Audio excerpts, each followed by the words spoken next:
Well, 20 people were arrested today after a Trump protest in Berkeley became incredibly violent. Our cameras captured fight after fight as the anger between supporters and critics of the president escalated. KPIX 5's Andria Borba shows us how it all unfolded.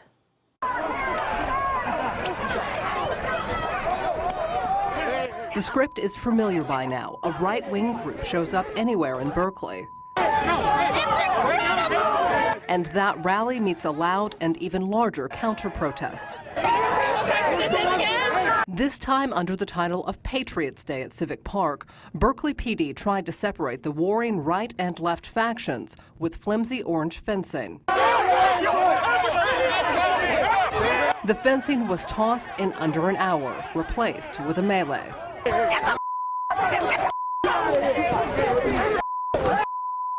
With both sides exchanging blows,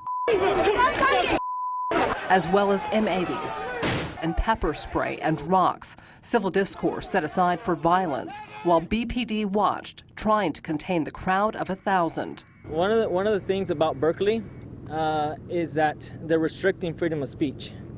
So these people that live in this city need to learn tolerance.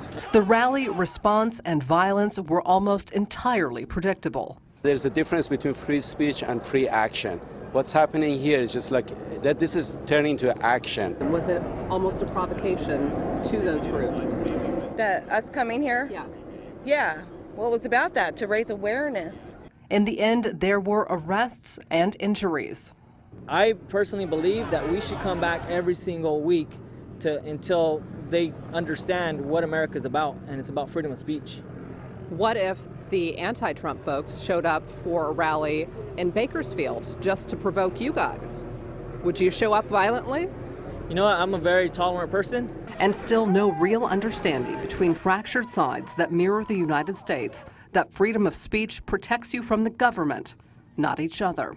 In Berkeley, Andria Borba, KPIX 5. Officers at that protest confiscated dozens of weapons, including a slew of wooden sticks and poles, bear spray, knives and mace, and even a stun gun.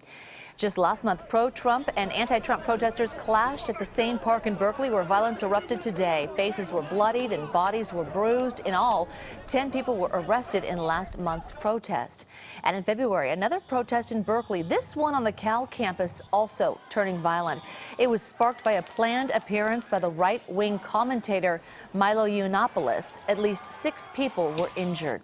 Now, police say that protest caused more than $100,000 in damages.